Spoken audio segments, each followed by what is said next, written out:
TED Talk, October 16, 2013.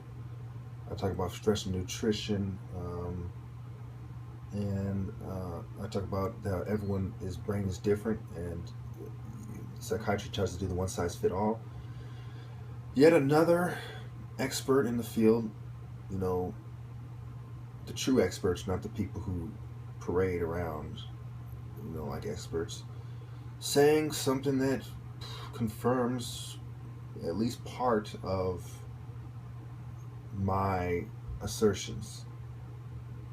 I went to my first lecture on brain SPECT imaging. SPECT is a nuclear medicine study that looks at blood flow and activity. It looks at how your brain works. SPECT was presented as a tool to help psychiatrists get more information to help their patients. In that one lecture, my two professional loves, medical imaging and psychiatry, came together and quite honestly revolutionized my life.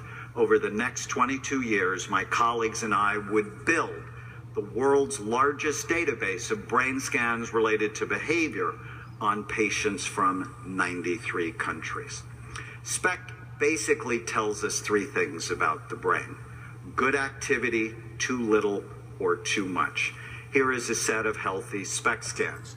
The image on the left shows the outside surface of the brain, and a healthy scan shows full, even, symmetrical activity.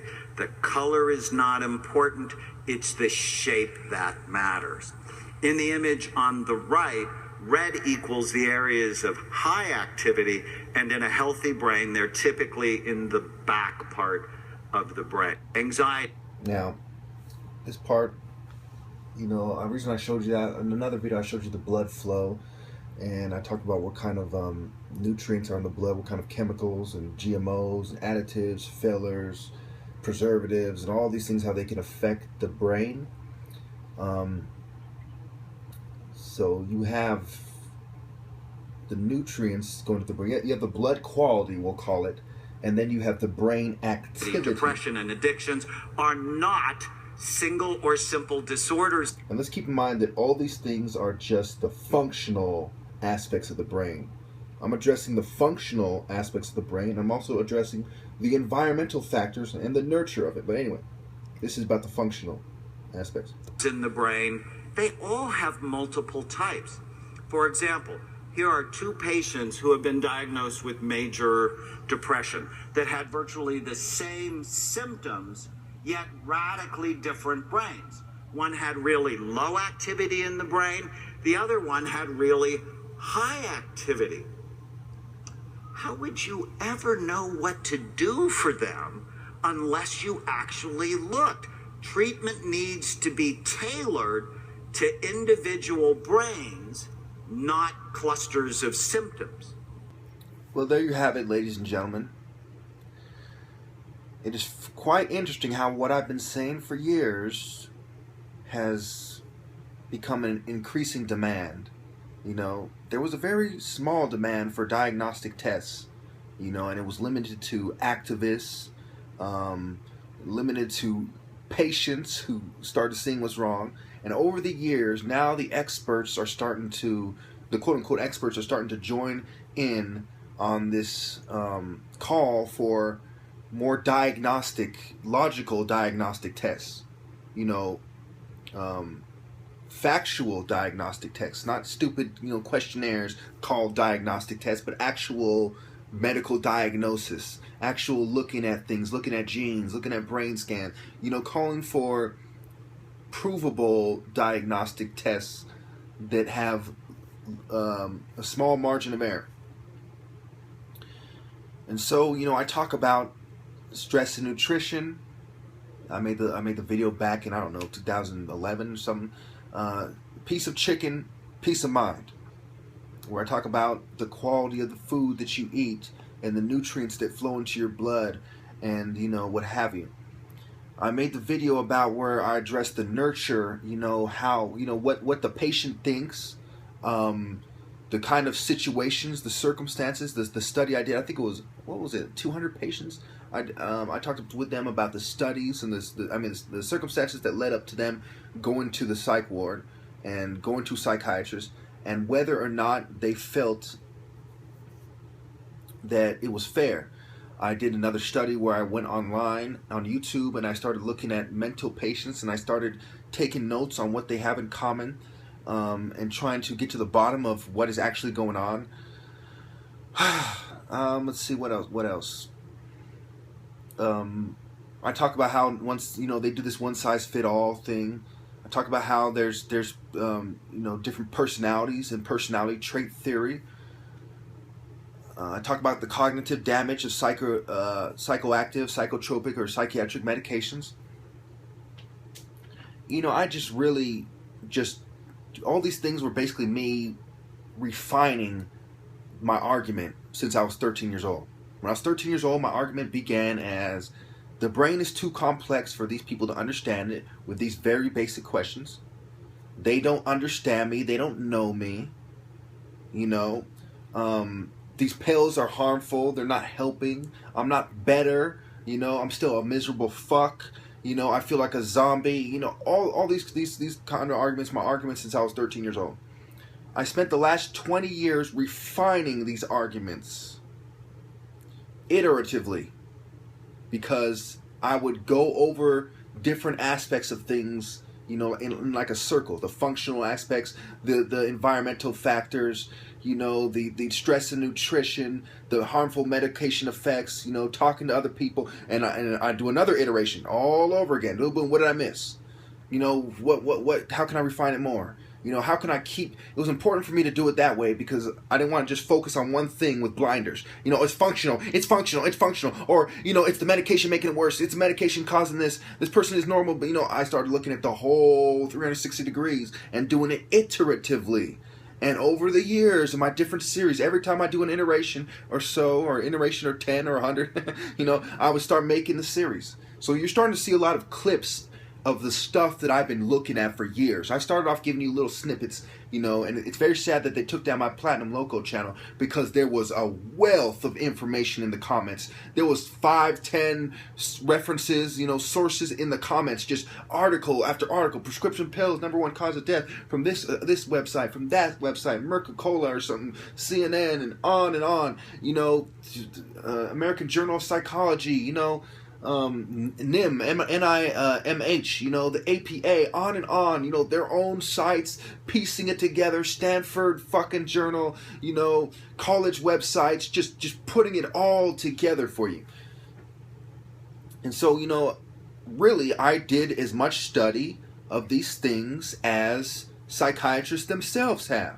The difference is I didn't take the time to sort of... where they have more experience than me is a place that doesn't really matter, which is where, understanding the names of the medications, the scientific names,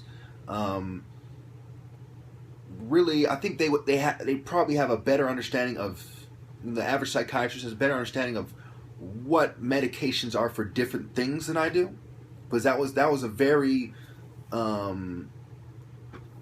insignificant part of my study. I didn't see the importance of really becoming an expert at that. I was more looking at the medications that were causing people the most problems, and I was looking at when people take medication in general, what happens to them and what have you. In this video, they talk about the Columbine shooters, how they were on psychiatric medications. He refers to what psychiatrists do these days as throwing darts in the dark, hoping they nail the problem. And he talks about programs of trying to rehabilitate, rejuvenate, revitalize the brain. Also I talk about the connection, I talk about the connections of Tai Chi and Eastern thought, Eastern medicine, mind, body, and soul, and how they're just trying to treat one aspect of it instead of treating all three. They're trying to treat the body, really the brain, instead of the mind, body, and soul connection. I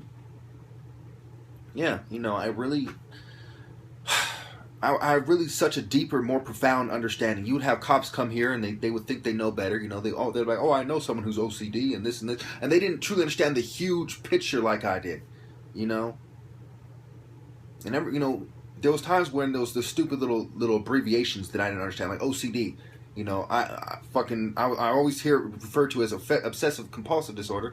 They almost never heard it as OCD. So there was times when people knew these silly abbreviations, completely insignificant. You know, there was a lot of this insignificant stuff that people knew that I fucking, you know, I had seen at one point and didn't, you know, I didn't hold on to it. You know, it didn't ingrain itself in my memory because it wasn't important. I was focused on what matters, what proves what is going on, what shows what is going on, the little details, the fucking all the different medications. You know, there was a lot of, you know, who's the fucking CEO of this company, whatever, you know. They weren't as important to me, you know. So, you know, I was looking at, you know, another thing I was looking at was the, you know, the secret societies, how they, the pharmacology and the alchemy and how it's connected, and the secret societies like the Thule Society, the Nazis and the Nazi experiments, and you know, where did these experiments come from? What were they trying to do? What is the macroscopic, the sociological effects of what they're trying to do? What are the political implications? You know, why, you know, on and on. And I'll look at what psychiatrists said about it, what Scientologists said about it. You know, I was just really immersing myself in this stuff. So when all is said and done, I'm really disgusted by it. I see, you know, the psychiatrists are looking at it with blinders on. You know, in a way, they're pretty much looking at it from a functional perspective. The brain has a functional fucking error, you know, a biological psychiatry, functional psychiatry, if you will. The brain has a fucking dysfunction, and we need to correct it with fucking medication. You know, complete blinders on it. I'm looking at all this stuff, you know, immersing myself into it. And when all was said and done, I was the expert, not them. Thank you. It's also been, I've been proven to be the expert, not them, with all this stuff, all these people coming out saying this guy, 83,000 brain scans. The most important lesson from 83,000 brain scans, Daniel Amen, TEDx Orange Coast. Ironically, I've been to an Amen clinic in California. So the doctor there probably was related to this guy. You know, he's probably one of his colleagues. Very interesting how they tried to use that to prove, you know, what my parents were thinking was true, what the psychiatrists were trying to push, and it ended up proving me right. Ain't that a bitch? Notice this video is a repost, and the repost date is May 24, 2012. Alright, this video is called Common Fucking Sense. Now, normally, in my videos, I'd be in a fucking rage because I'd have it recorded it several hours earlier and I would have an empty stomach. But on this video, I am eating a piece of chicken. So I am nice, calm, and collected. Oh, let's not forget that most psychiatric medications for mood disorders and mood stabilizers and all these tranquilizers and inhibitors and all this bullshit, you need to have a full stomach on it. Alright, so I go on about the relevance of food and how that overlaps, and I gotta make this quick, so I'm gonna put this and I'll just cut it off right here. I'm the truth. I gave you the scripture and my point of view, and their Eastern philosophy too. I considered the different perspectives. They did not. I considered the motivations of the philosophers. They should be shot. So I said psychiatry video was made 2010, 2011. This is my second channel ever, Platinum Location. This is proof what I said about when I started making these videos on YouTube about psychiatry. Psychiatry 1, I believe, was made at the end of 2010. Then 2, 3, and I think 4 came in 2011. You can imagine I don't need these Or they could have all been made in 2011. proofs, but just to make sure everyone understands, we go on to psychiatry proof, and you can tell, you know, the Alex Jones video, 319, only has 319 views. You can tell, you know, by the other videos that are up that I made these videos when the stamp is. So this is April 12th, and this is psychiatry 4. I make several videos before this, and I had spread them out. Yeah, 2011. And we I go. don't have enough time to get to this.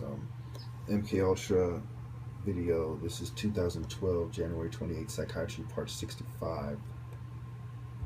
That a lot of people don't like, and then later on the news ended up proving them true. You know, I talk about people like Ben Ali of Tunisia, Idi Amin from Uganda, and always sharp. I got that time.